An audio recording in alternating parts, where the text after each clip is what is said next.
Kia ora, and welcome to Big Boys Boxing. I was in the gym the other day. Oh, he's out, straight to his face. Oh my goodness. He's taking a short hook on the inside, crap. Look, here comes another one. Here comes another one. 3 punches to the button on the inside, short compact hook, and that man is marbleized onto the mat.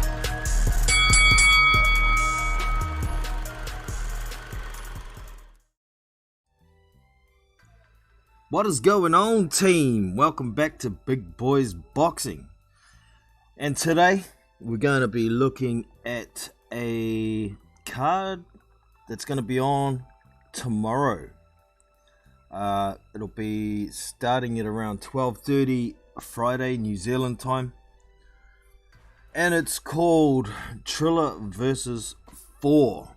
There is going to be some heavyweights on it. I haven't done too much research. I've had a hectic couple of days. My youngest 6-year-old autistic boy decided to throw a patty and push on a window. He went right through it and slashed his tricep wide open. He's got 13 stitches. So it's been a hectic couple of days. Spent some time at the hospital and whatnot, but we're going to get into this card, so without further ado, let's get ready to rumble! So, there is a link in the description, sorry, not in the description, in the live chat there for anybody who might like to jump on and have a yarn about this card. I'll just jump over and get in there myself. Where are we? Live panel is what we want. Booyakasha, I am in there. Hopefully that's showing up. Yep, sure is.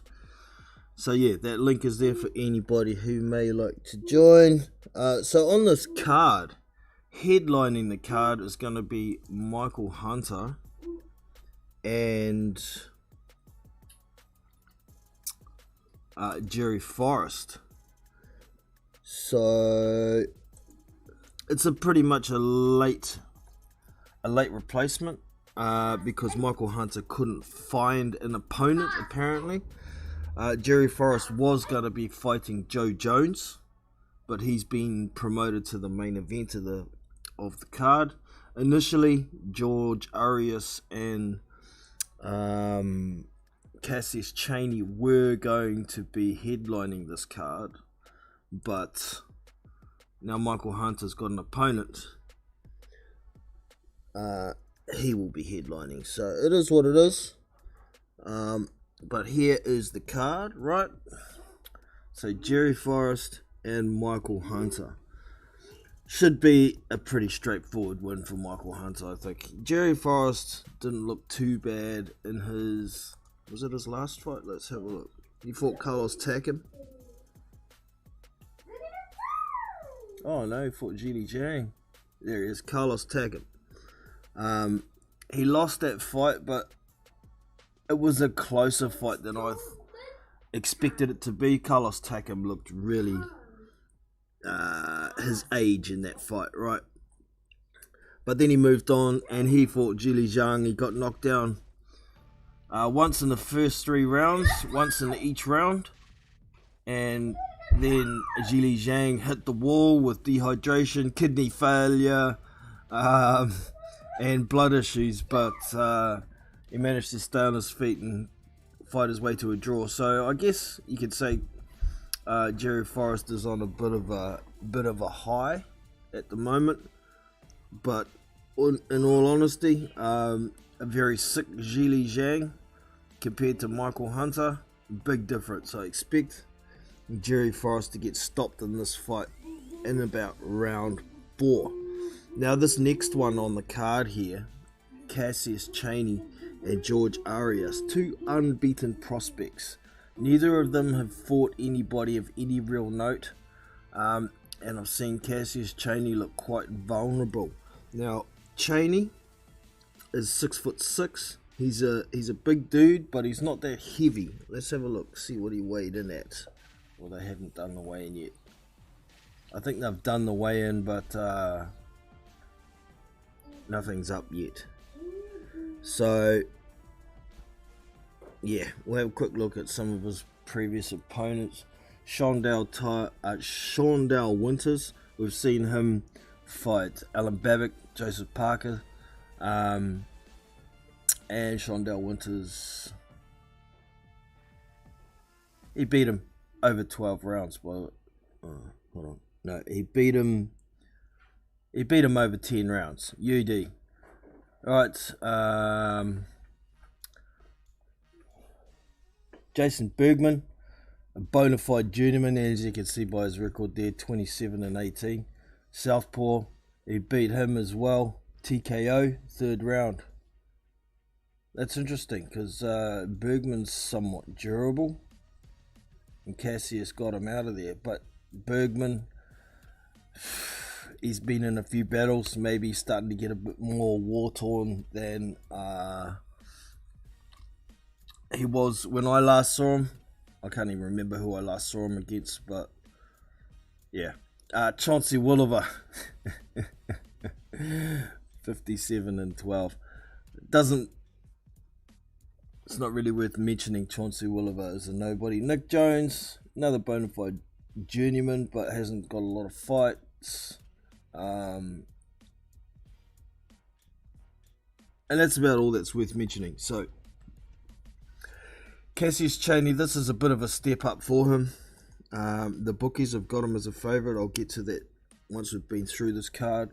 But George Arias hasn't been that active. He's been around a while. And yes, he looks quite a bit like Muhammad Ali, doesn't he? But, what am I looking for? I'm looking for his height. He's only a short heavyweight at 6 foot with a 73-inch reach. Really, he could make Bridger or Cruiser if he wanted to. But we know the money's at heavyweight. So look, he's 227 in his last fight. 241. That's fat for Arias.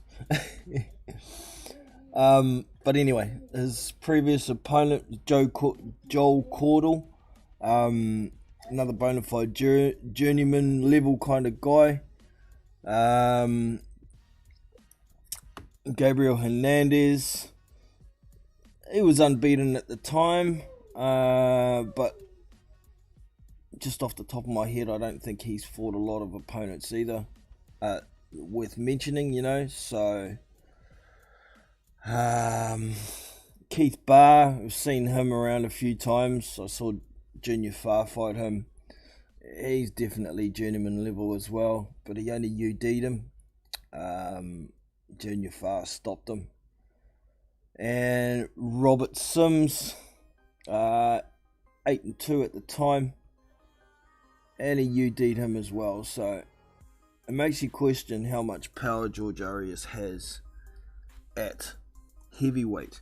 Now, I think just by the eye test, I would say George Arias is the better boxer than Cassius Chaney. Cassius is, he's got a decent jab. He knows how to use his height, and I think that's why the bookies here have him a favourite.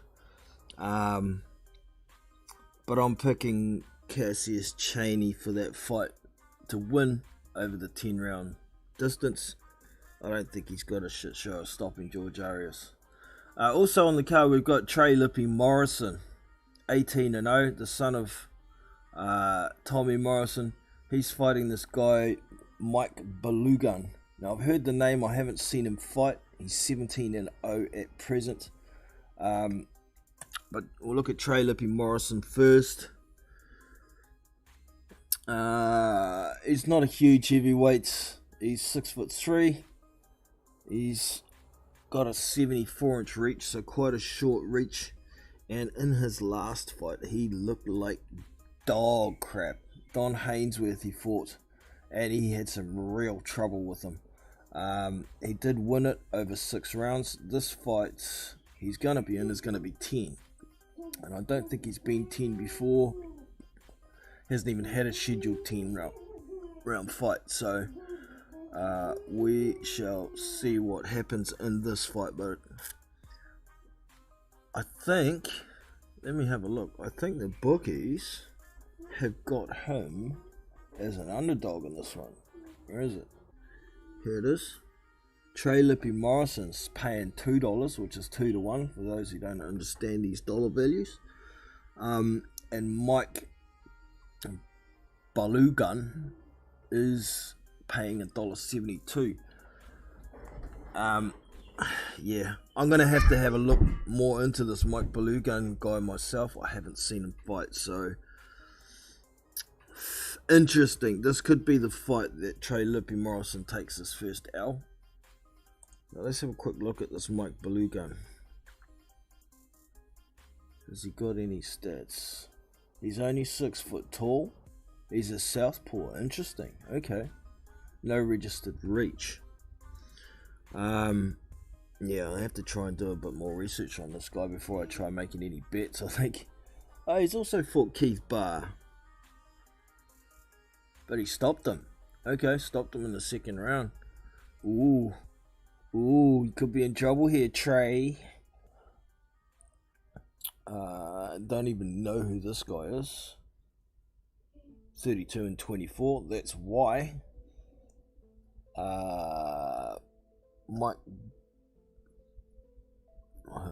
Mike Bissett. 15 and 12. Ed Fountain. Well, there's a name I know. Ed Fountain. He's a reasonable type journey level guy. Pretty sure he fought Hemi Ahio. Yeah, he did. And he got stopped in that in about 6 rounds or something, just off the top of my head. But this Balugan guy beat him over 8 rounds. UD? Was it UD? Yeah, UD. So he's got TKO for his previous fight. So that, and that was against this guy that I don't know either. So Valentine, 5 and 5. Okay, so yeah, I'm gonna have to do a little bit more research on this guy and see if I can find out, see if I can check his fight style and how I think it'll work with Trey Lippy Morrison. So just a random kind of pick without the research. I'm picking Trey Lippy Morrison to get his first loss in this fight, but we'll see what happens. It's going to be interesting, that one, I think. So the Morrison fight and the Chaney, Morrison and Balugan, and Chaney and Arias are very interesting fights on this card as well. Now down the bottom here, this is Joe Jones. Some of y'all may have heard of him. He's going to be fighting Junior Anthony Wright, who I have no clue who this guy is. He's 18 and 3, was 1 draw at present. But we'll look at the guy we know. Well, some of y'all might kind of know first. I can't remember off the top of my head, but he's fought somebody and got beaten. He was expected to win. Where is it? I'll find it. Wasn't that one.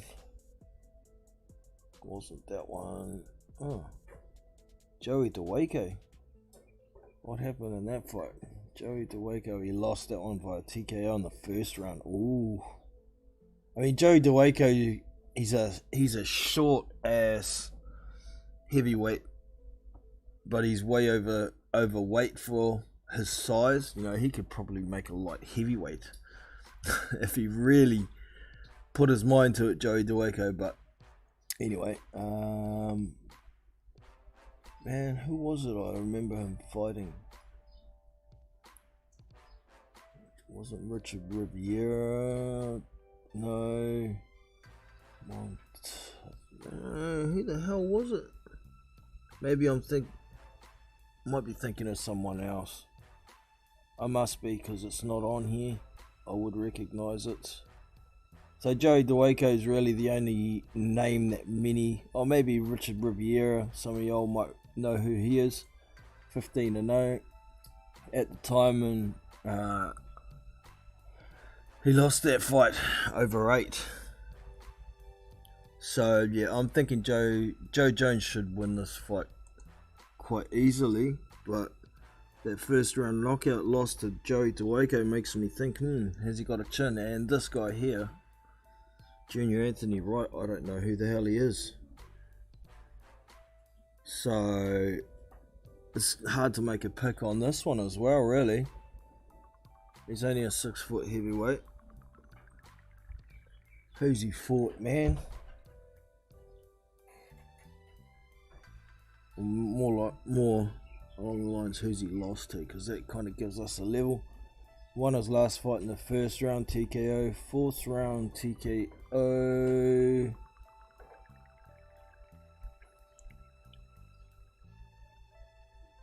I wonder if this guy's relative of Tony Tubbs. Who knows?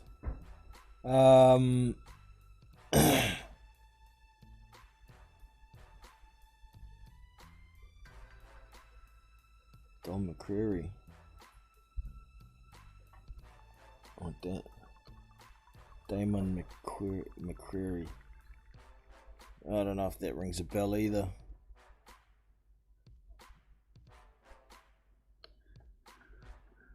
Alright, so he lost a 12-round decision there. So maybe this guy's durable. Let's have a look. TKO on the 10th of 12. Who was that to? Someone I don't know again. Man, there's not a name on this record I recognize. Harvey Jolly. It's real hard to make a pick when you don't know anything about the dude. There's a draw. Who was that to? Draw over 10, split decision. Another one I don't know.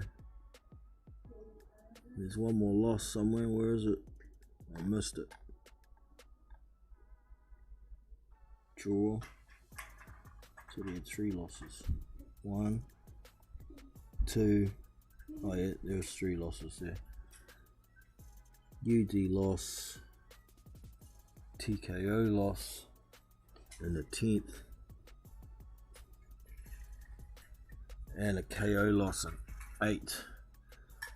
So at the very worst, by the looks of it, Joe Jones should get some rounds out of this guy. I'm expecting Joe Jones to win it. This guy, don't know who the hell he is, and the losses on his record, I don't know who the hell are losses. Don't know the dudes who he's lost to. So those are the 3 heavyweight fights on there. We've also got this light heavyweight card. Frederick Julan, or Yulan, however you want to say it, going to be fighting Kynell Wheeler, who's 5-1-0. This Frederick Julan is 12-0, so I expect him to win that one as well. Alright, so we'll have a quick look at what the bookies are saying. Cassius Chaney is the favourite here, paying $1.40. Well, that's changed because it was $1.44 before I started the stream, and that's gone up to $2.75. That was $2.70. There's value in a George Arias bet, but I don't know if he's going to be able to pull it off. If he is, I expect him to possibly stop Chaney. I don't think he can get a points decision over Chaney with the 6-inch height and severe reach disadvantage. So I think that one's a case of Chaney on points or Arias to stop him. And like I said earlier in the stream, I'm sure Chaney has shown some vulnerability when he gets tagged. If he can't get his jab away and keep his opponent off him, especially someone who's going to come in trying to get inside on him, I'm not sure whether he's going to be able to stop it. So I might be just throwing a single on George Arias knockout for that. But I'd likely put Cassius Chaney just for the win. Oh, actually, no, probably a decision. Yeah, I'd go decision. Put him into a multi and just keep George Arias separately with the hedge for a knockout win.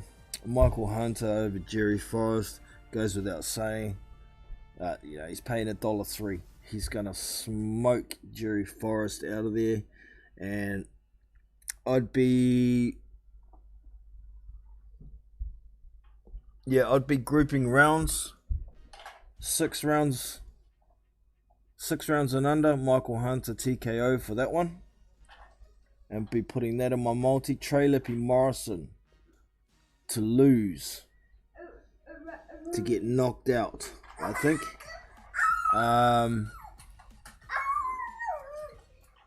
Either it's a 10-round fight.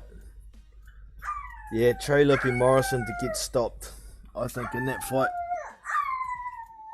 he looked like absolute dog shit in his last fight, and there's no other odds with this bookie. The other bookie that I've got doesn't have a Joe Jones option as well. Man, the other one that I've got doesn't even have Micheal Hunter and Jerry Forrest in the New Zealand TAB. So those are pretty much my thoughts. We'll get this back to the chat and go and see if anybody wants a yarn about any of these fights. So who we got in the house? We got Phil Cole Robertson as always. Good to have you in, brother. Hope you're doing well. Joey DeWaco is a tough boxer. Oh, he's durable for sure. And if he can get inside on you, he can do some damage. But he's only 5'10" or something crazy like that. He's only a David Tour size. Probably weighs about the same size, but if he can land on you, he's definitely going to do some damage. I agree with the Hunter prediction, probably in 4. Yeah, I think definitely he's going to stop Shondell Winters. I think Shondell Winters definitely has a bit of confidence at the moment after his draw with Zhili Zhang, but in all seriousness, if Zhili wasn't dehydrated and having those kidney issues and all that stuff, he would have stopped Jerry Forrest in, I'm going to say Shondell Winters. He would have stopped Jerry Forrest in the 4th round if he hadn't have had those issues, so it is what it is. But yeah, that's pretty much it for the card.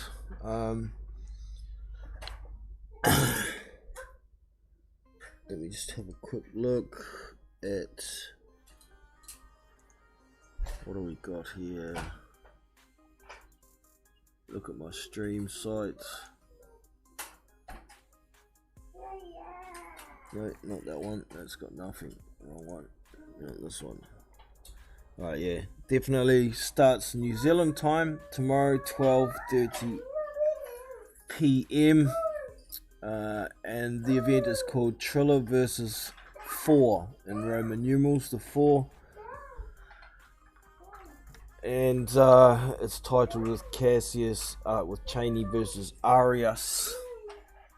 And Bone Thugs in Harmony versus 3-6. So, I'm not sure what that part of it's about. We know these Triller shows are a little bit different, to say the very least, at times. And I'm sure we'll have pot smoking Snoop Dogg on there. the music shows between fights and shit, so we'll see what happens. But yeah, I'm not liking what Micheal Hunter is doing. There are a lot of big fights out there for him to be able to get to a mandatory position, and he's stuffing around with Triller and these bum opponents. What the hell? They must be paying him well. I can't think of any other reason why he's doing what he's doing.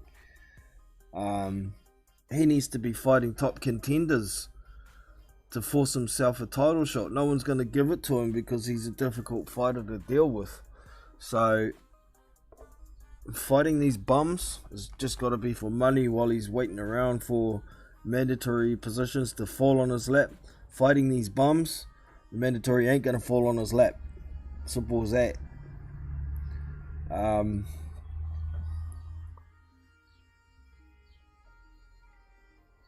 Thanks for the heads up. I didn't know there was a card. Oh, okay. Well, you do now. You do now. My pleasure, man. I must give a big thanks to Scott70 who alerted me to Arias and Chaney in Hunter versus Forrest. When I went and looked at the card myself, it was there's some more heavyweights on there, so yeah, money has to be the reason.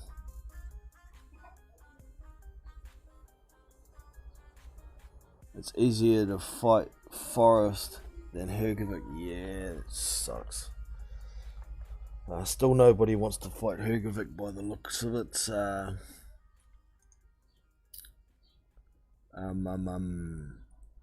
It was going to be Martin Bakoli, but he's fighting Tony Yoka now. Oh no, he was going to be fighting Tony Yoka. Now it's changed to Carlos Takam, hasn't it? So let me have a look up here. Philipp Hergervick.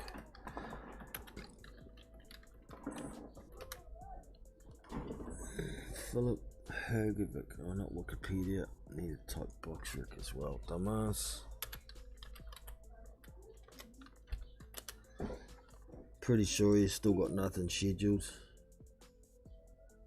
Yep. Oh no.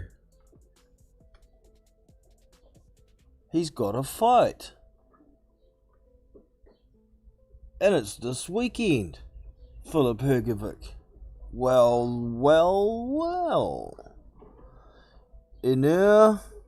How do we say this?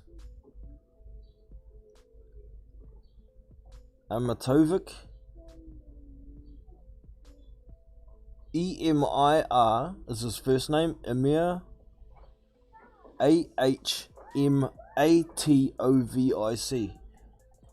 Amatovic, I guess. And this guy is 10-0. Wow. What's the show that this is gonna be on? Let's see. Oh, it's on the Devin Haney card. Devin Haney, Jodo Diaz card. So, yeah, Philipp Hergervick is fighting this weekend. Let's have a look into his opponent, because I've never heard of the dude. There is Philipp Hergervick and this dude. Who is this dude? 10-0 with 7 KOs. He's German. He lives in Germany, and he was born in he's a Serbian. Okay. Ooh. Serbian and a Croatian. That is not going to be friendliness between them. Okay, the dude's 6'2", no registered reach. 10-0. Let's see if I recognize any names on his record. Gabriel Engina, something like that, who was 10-10, was his last opponent. Ruben Angel Mino. He was 33-9. Walter Palacios, who was 20-21. Okay, this guy has been fighting. The guys before his last 2 fights have losing records. His last two opponents have last opponent has an even record at 10-10. Previous opponent to that has 33-9. But then we start getting into losing records. 20-21 with 2 draws. 18-24 with 2 draws. 12-19 with no draws. 19-26 with no draws. 3-18 with no draws. So that's an easy pick. Philipp Hergervick is going to get rid of this guy within 3 rounds. Easy. I'll be sticking that into a multi for sure. Grouped rounds 1 to 3. No problem. That'll be an easy pickup. They won't be paying a lot because Philipp Hergervick is Philipp Hergervick. Right. I'll just have a quick check and see if there's any other heavies on that card actually. What do we got? Oh, that's a record. That's not the card. Go back another click. No. No. Messed it up. Give me a sec, team. Event. There we go. Devin Haney, Jojo Diaz. Decent fight this weekend. I'm picking Devin Haney to win that, but I think it'll be a points decision. It's a tough fight though, because Jojo's no slouch at 135. Montana Love is also on that card at 16-0-1. He's going to be fighting Carlos Diaz, 29-1. Jessica McCaskill's on there, fighting Candy Watt, W-Y-A-T-T. I guess that's what. That's what. And we got middleweight, super middleweight, super feather, super welter. Oh, who's the super welter fight? Where is it? Oh, super middle was the one I want to look at. The bigger guys. Alexis Espino, 9-0, taking on Roberto Gomez Jr. He's 14-5. That could be a fight worth looking at. Super welter. Inari Jones, 4-0, taking on the almighty TBA, who is unbeaten to this day. To this day! And yeah, there's no other heavies on that card, but definitely a card I'll be watching. But for this Triller card tomorrow, I think I might do a live stream for the afternoon. Be a bit of noise around, as there is always at the moment, because my kids are still at home. So it is what it is. But yeah, back to the check. So many big heavyweight contenders at the moment. Yeah, the reason why there's so many of them is because they're not really fighting each other. It's good to see Chaney and Arias having a fight. Unbeaten prospects. We're seeing Charles Martin and Luis Ortiz at the start of next year. Get it on, so that'll be good. But there's some other good fights on that card too. Let me bring that up.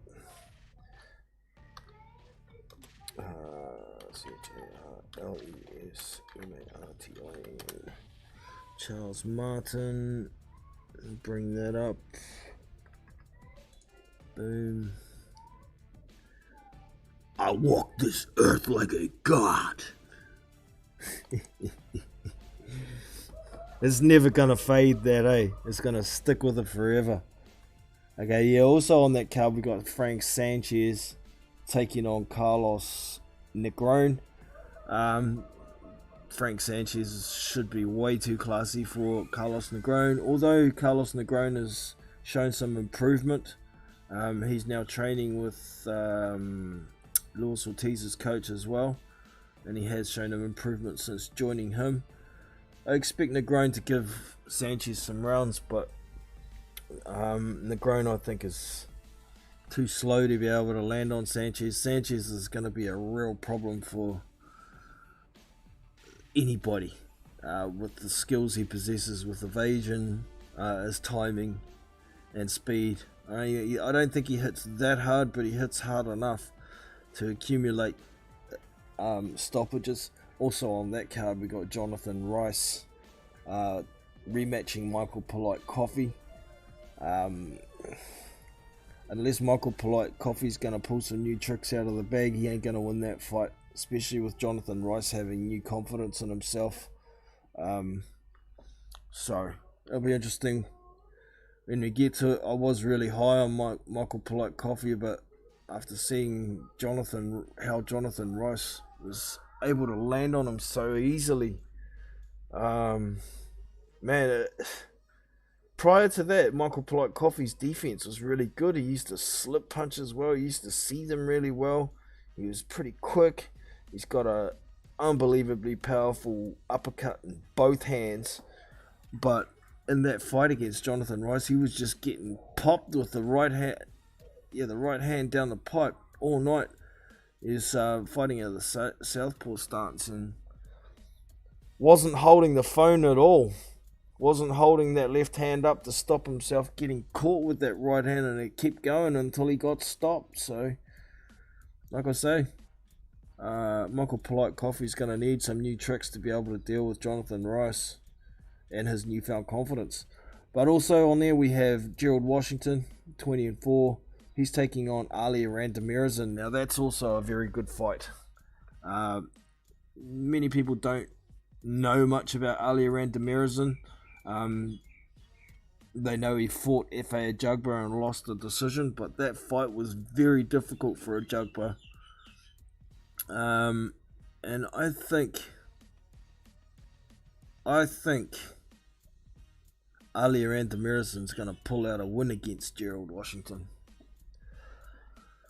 I mean, Gerald's a pretty good boxer, but he likes to take his time and pick his shots. Ali Randamirez's got a decent jab and a pretty good inside game, as well as being able to box from the outside. So I think Ramirez's going to get in close to him in the first 6 rounds and try and wear down Washington a bit before stepping back and starting to box. Washington's more dangerous in those first 6 rounds, but he has a tendency to slow down and gas out. So yeah, I think that's going to be an interesting fight, to say the very least, but I'm picking Ali Ramirez to win that one. I think he's got the better gas tank, and more versatility, so I think that's going to be the points that are going to win him the fight. Also on that card, we have Victor Vickers, 8-0, Ukrainian prospect. They call him Victor Faust as well because he resides in Germany, and apparently Vickers is too hard for them to say or some crap, so they call him Victor Faust. And he's taking on the legendary Iago Kaladze. He's the guy who dropped F.A. Ajagba. He's given a lot of these top prospects trouble early on in the fight. He can actually box a bit, but he tends to gas out. And this fight's over 10 rounds, so if it gets past 4 rounds, he's looking good. Expect him to start capitulating and eventually get stopped. Victor Vickers hits damn hard. He's got a decent jab, but he's very basic, is Victor Vickers, and he's not very quick. But if he lands on Iago Kaladze clean, he's going to end up on his ass. So that's another interesting card, but that one's not until the 1st of January. Of course, in a couple of weeks, we have the Parker versus Chisora card coming up. Let me just bring up that card so I can make sure I know everything else on the card. There was going to be Joshua Boazzi versus, who was it? Maxim Vlasov? Was it Maxim Vlasov? Yeah, I think it was. But that fight changed, I think. Boazzi got a hand injury or something, so he pulled out of it, and I think that was a very smart decision. Joshua Boazzi hasn't stepped up. I mean, fighting domestic level guys and stepping up to a ex-world champion, I think that's crazy. You need something intermediate.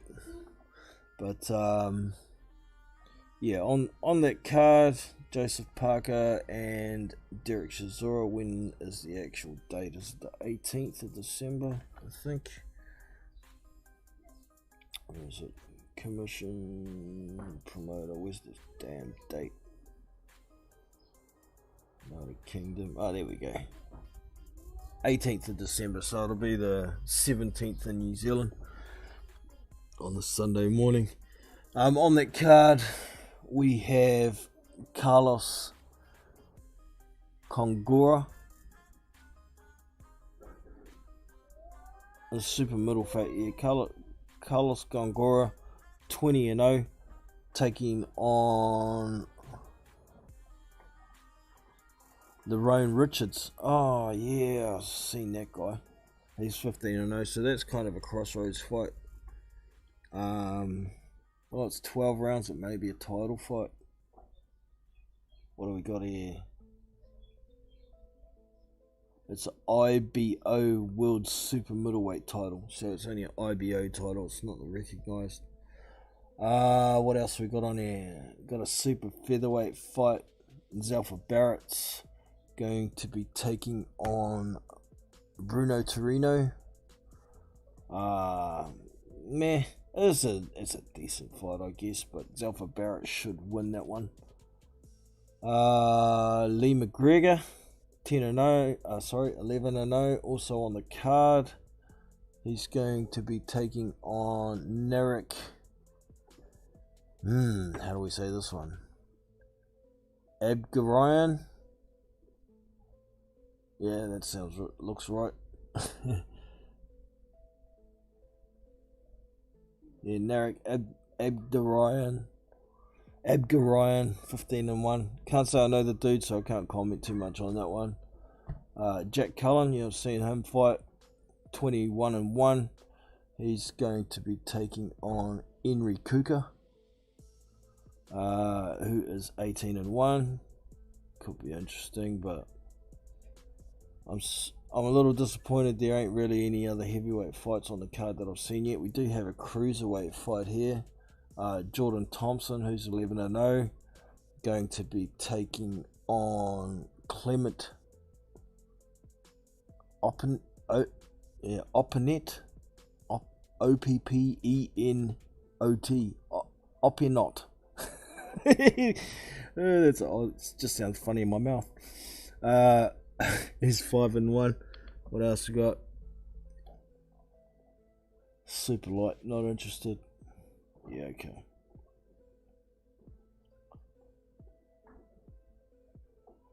We've got David Naika, Kiwi boy, cruiserweight.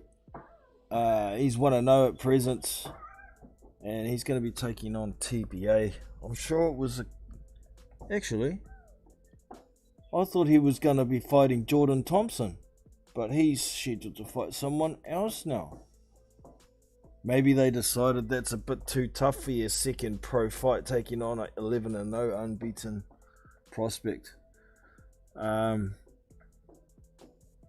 So yeah, I'm not sure who they're going to get in for David Naika, but I'm pretty keen to see if he's developed his style a little bit. because he's got a very much a volume amateur style.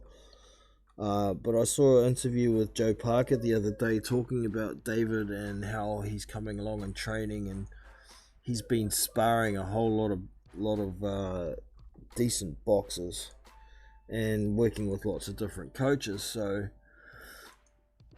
with any luck, he may have improved his style to suit it a little bit more for the pros. Right, I'm back to the chat. Kaladze hit a jugber with a good one. He sure did. Caught him and put him flat on his ass. Then got up and a jugber got up and then knocked him out. Stopped him. Washington is hit and miss. Yeah. He's technically okay, but I think his chin ain't that great when he gets hit. But he hits fairly hard himself. If he senses his opponent is gassing, he tends to be able to pour it on a little bit better. But I really think he has gas tank issues. The first time I noticed it was way back when he fought Amir Mansour to a draw in a fight in which I thought Washington actually lost. It was I think it was a 10-round fight, that one. 10? No, it might have been 12.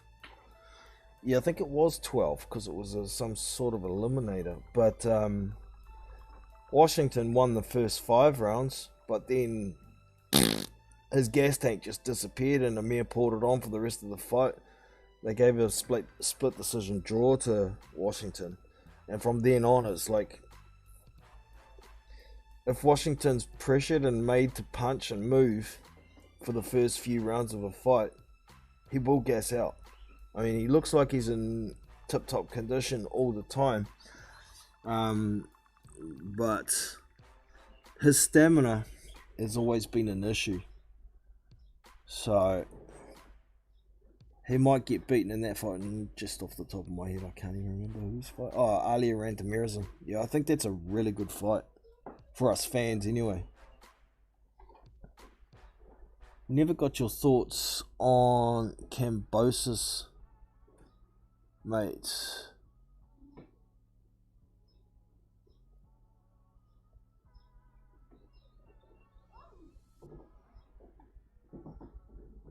Fellow countryman is now unified champ. Well,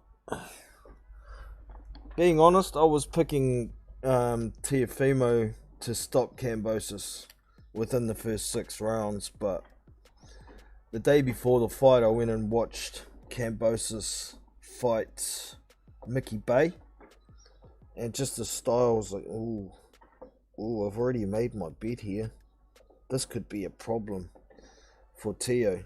And it was also compounded by the mentality that Teofimo came into the ring with. He's severely overlooking his opponent, talking about what he's going to do next, thinking he could just come in and bowl Kambosos out of there. But I knew very well that wasn't going to happen after seeing that Mickey Bay fight, because I hadn't watched that before. And thought to myself, yeah, this could be a real problem. I didn't think Kambosos could knock him out, but I thought there was all of a sudden a possibility that he may be able to get a points decision, and he did so. But I'm not trying to take anything away from Kambosos here, but I don't think Teofimo was in the right state of mind. But it's also compounded by the fact, Teo got rid of Joey Gamache. Joey Gamache is the man who got him to the point where he could beat Lomachenko, and then he turns around and gets rid of him. What kind of dumb shit is that?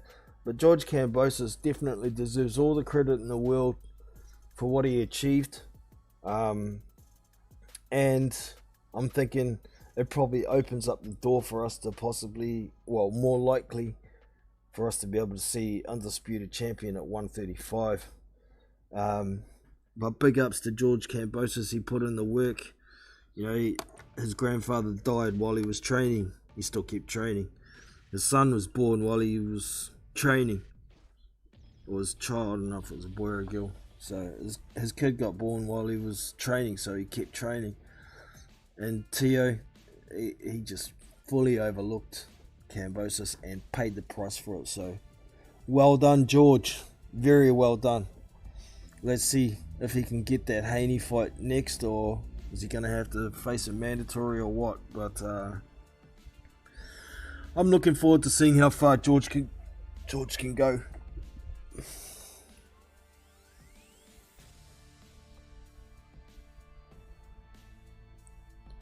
I didn't expect Kambosos to be able to handle Tio's power. It was wrong. I was wrong. George took a lot of good shots. Yeah, man. I was the same, but Tio certainly wasn't setting up his power, and that he abandoned his jab. Everything works off the jab. You got to set them up for that power shot, but don't set it up, you're not going to land it effectively, and that's what happened. Let's not forget that Tio was trying to take his head off. Yeah, that's it.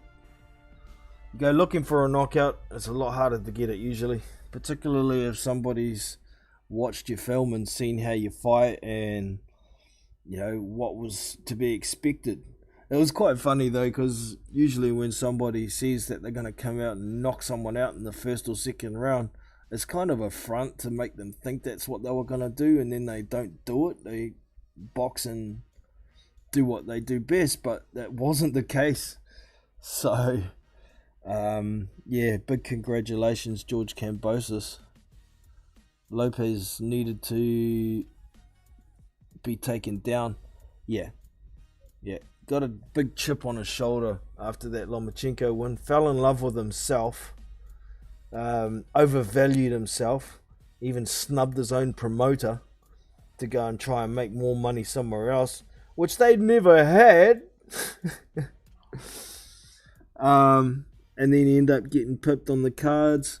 If it was on ESPN, he may have had more of a chance because there's the home fighter and blah blah blah, but it was totally fair with Kambosos and Teofimo because neither of them were affiliated to the Zone or Metro, and everything was neutral, so it's all fair in love and war.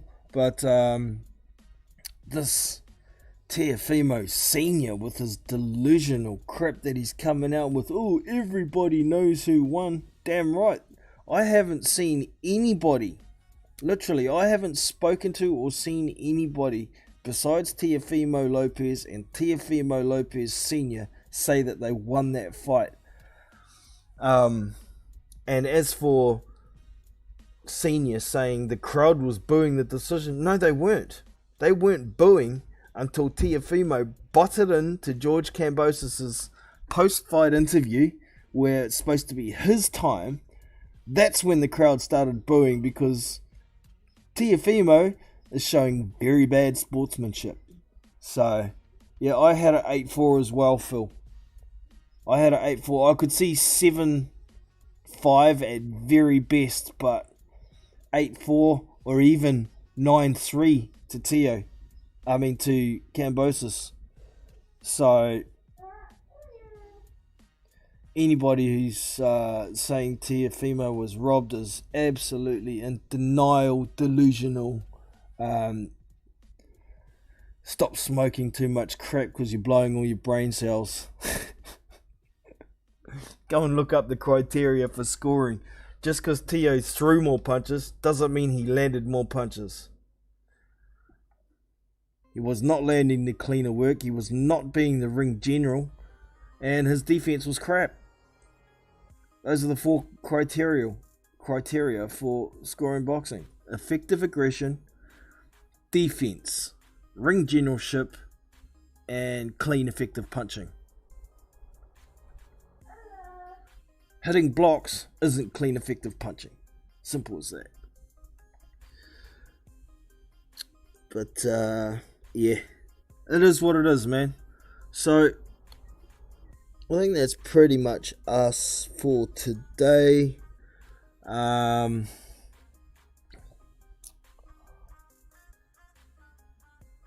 there's something somebody wants to bring up in the chat, give you a couple of minutes to drop any questions, and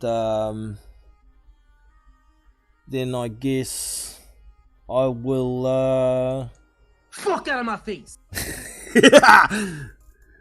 That's what I'll do. Someone's jumped in. We have Unrivaled Boxing Talk in the house. How are you today, brother? I'm doing well, Jono. How are you? Can you hear me okay? I got you, man. I got you. Hopefully everybody else can hear you well. Let us know in the chat, but it should be good. I've made some adjustments to my sound settings and whatnot. So this is the first guest I've had on since I've made the adjustments. But yeah, we should be okay. Yeah, I had a quick run through of this Triller card that's on tomorrow. Were you aware of that one, man? Of course. That's the Cassius Chaney card, correct? Correct. Although now Micheal Hunter and Jerry Forrest are headlining that card, apparently. So it's changed to them being the headline. Okay, that's a little bit better because the other day when I was thinking about it, I'm like, imagine going from a final eliminator to undercarding for Cassius Chaney. It's a little sad, like, but yeah, Hunter versus Forrest. Hunter should win that, shouldn't he? Yeah, I think he'll blow Forrest out of there in 4 rounds, something like that. He should. I mean, look, we know Zhang went the distance and it was a very close fight. And Forrest is an okay guy, right? He's not the greatest of guys, but he's okay. He can give people problems at a certain level, but Hunter's supposed to be way above that level, isn't he? He's supposed to be like a top 10 guy who could be capable of fighting for a title. Damn right. Yeah, I was just having a spiel a little bit earlier. I don't like what Micheal Hunter's doing with Triller. I can't see the motivation for it. He keeps talking about how he wants a title fight, but fighting these B and C level guys ain't going to get him anywhere. He's run back into being a prospect ASAP. Like, it's weird. Yeah. I don't understand. Like, Jerry Forrest should be fighting like Cassius Chaney. Oh, Cassius Chaney, yeah. That's a good fight. Yeah, that'd be a nice little fight for Cassius. Let's see how he's doing, or like something like that. Or it's a fight for. Well, I think Jerry Forrest fought against what's his face, Jermaine Franklin already, right? Yes. So, but those level of guys who are trying to get to the next level, like, I'll be honest, Jerry Forrest, in my opinion, should have been Michael Polite Coffey's fight. Not Jonathan Rice, the fight where he got knocked out. Do you know what I mean? That's who the level. Because I look at Jerry Forrest as one little level below a Jonathan Rice in terms of the top journeyman. Yeah, I agree.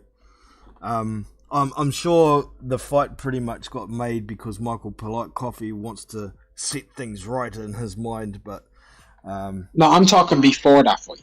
Before it ever took place. Yeah. Like, they stepped him up too quick. You know what I mean? Yeah. So. Definitely. There is this other guy on the card that I don't know anything about. I'm wondering if you do. Mike Balugun is fighting Trey Lippy Morrison. Yeah, Balu. Oh, where's this? Hold on, I'll just find it. Yeah, no, I know who he is. Okay. Well, I know of him, right? Like, I haven't seen much of him. I've seen, like, maybe a minute of him on Twitter before. That's to my own recollection. He looked like what you'd expect for Trey Lippy, I'm pretty sure he beat Ed Fountain, right? Yes, he did. Yep. Yeah, and we know a little bit about Ed. Because you know Ed a little bit because he fought Hemi, right? Yep, definitely. So, and he beat him on points, and both Franklin and Hemi got him out of there. Now, that doesn't mean you're a bad fighter, right? But he did beat Ed Fountain on points. He beat him by, 6 rounds to 2, 5 rounds to 3 kind of thing. So, he can lose points in there. But Trey Lippy isn't exactly special, is he? No, he's gash, mate. He's He gash. looked awful against Bergman and Don Hainsworth. He looked awful. So that could be a little upset. You never know. Like Beluga, not a lot on him. But what we do know is he could beat a guy like Ed Fountain, who's okay, right? Not brilliant, but possibly. I think Fountain could beat Don Hainsworth, you know.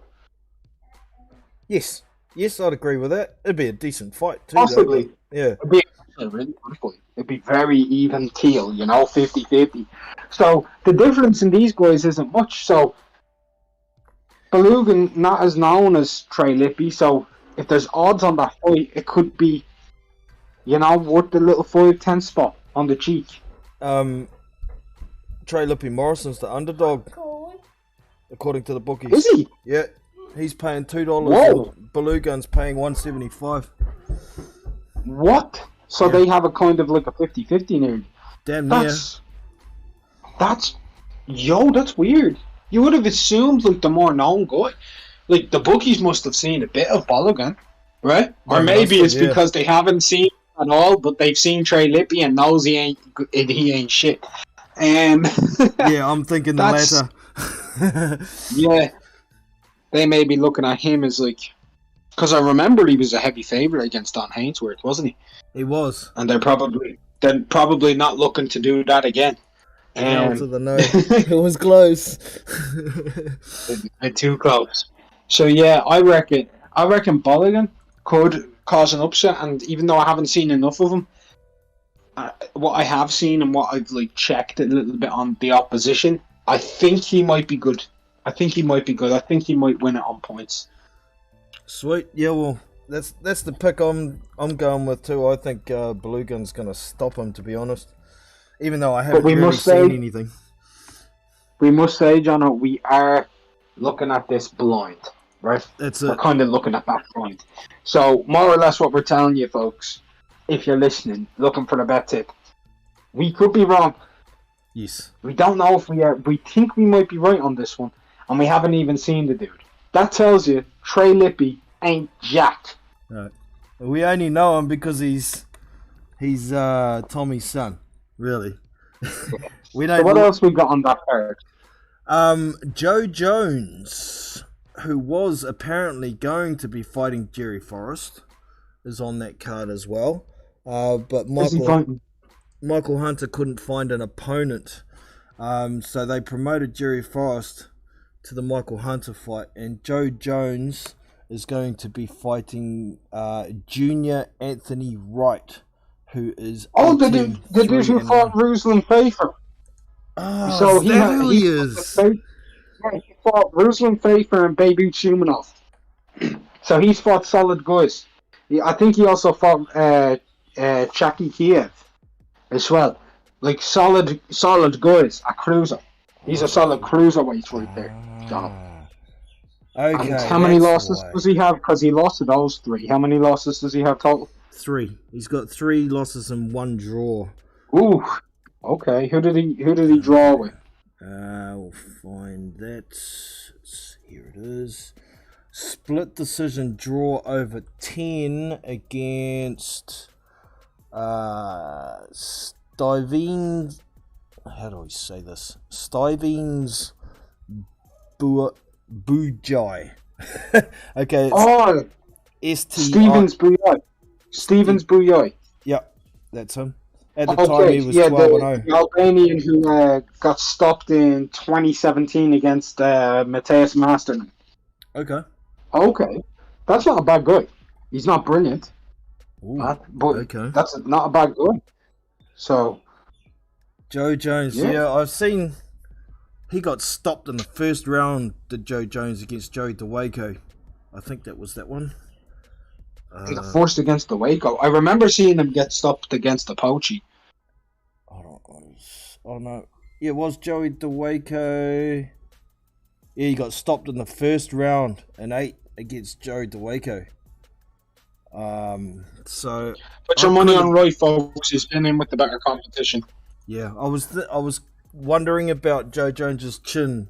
I mean, Joey DeWaco can bang, I know that much, but in the first round, getting caught that early. Yeah, but this other dude went the distance for fucking Ruslan Vapor, man. Yeah. Okay, so Joe Jones. I might change my pick. I was thinking Joe Jones might struggle to a points decision on that one, but now I've got a bit more of your knowledge. I think I'll be picking the other guy to stop him. Maybe. I don't know. Don't quote me on it. Junior Anthony Wright. What else have we got there? There's one light heavyweight fight on here. Frederick Julan, Julan. Oh, Frederick Julan. Yeah, Julan. He's 12-0. The French southpaw. French southpaw. That's him, and he's going to be taking on... He's a prospect. Kynell Wheeler, I think his name is. Khi. Oh, Kynell Wheeler. Yep. And he's 5-1. I know Wheeler. Wheeler lost to Juan Carrillo. Okay, that was the one loss. I know that doesn't mean much to you, but just another prospect. That was at heavy. Carrillo beat Ronaldo Gonzalez. Yeah, and that was at light heavyweight as well, was it? Yeah, that would have been light heavy. Okay. So, yeah, that's not a bad card. Not a bad card. And Cassius Chaney's fighting George Arias on that card, right? Yes. What's your pick for this one, man? I've got Chaney on I've points, got George. But I wouldn't be surprised. I was saying I'm going to be putting a hedge for George to stop him because I think Chaney's really vulnerable. Yeah, if he gets tagged, he's in trouble. Yeah, I've got George stopping him, mate. But, John, I just wanted to stop in and give it a couple of brief thoughts there on what you were doing. I've got to get running now, right, mate? All right, man. I was shutting down anyway, but thank you very much for dropping in. Appreciate it. If you haven't already, make sure you get over to Mark's channel and subscribe. It's Unrivaled Boxing Talk. So, yeah. All right. God bless you, John. Take it easy. All right, mate. Take it easy. Bye. So, yeah. That was Mark from Unrivaled Boxing Talk, and it's good to be able to tap into a bit of his knowledge, because that dude remembers everything about every fighter. And I'm old, and my memory's shot, so thanks for the help, Mark. Definitely be changing my pick with that Joe Jones and Junior Anthony Wright. Junior Anthony Wright to win. I'm not going to go for a knockout like I thought, because I think Joe Jones has got a bit of a suspect chin. But George Arias and Cassius Chaney, it's a tight fight. If Chaney can keep the range and stay away from the little fella, he might be able to get his points decision. But yeah, George Arias via TKO or KO, I think is a good bet as well. So it is what it is. This guy is an encyclopedia on boxing, damn right.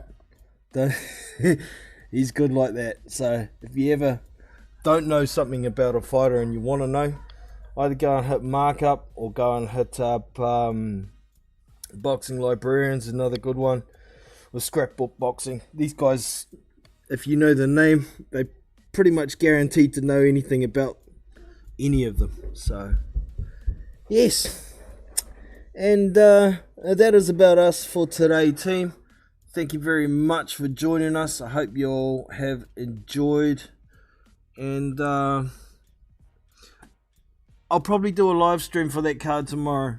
It's going to be a long one because there's a few heavies on it. But, you know, make it like a little fight party. And maybe someone might want to jump on and have a round or two commentary themselves, or maybe even one of a whole fight for the earlier fights. So stick around. Subscribe to the channel and be sure to keep your eye open for a scheduled stream for tomorrow. Pretty sure I'm going to go live and commentate for all the heavyweight fights, or most of them, and have some fun with it. So we'll catch you next time. Take it easy. So that's us for today. I hope you have enjoyed. You can show your appreciation with a thumbs up and subscribe to the channel if you haven't already. Be sure to check out our Discord community, where you can find boxing news, fight links, live streamed fights, and much more. So look after yourself and your family. I'm Jono from Big Boys Boxing, and I'm out. See you!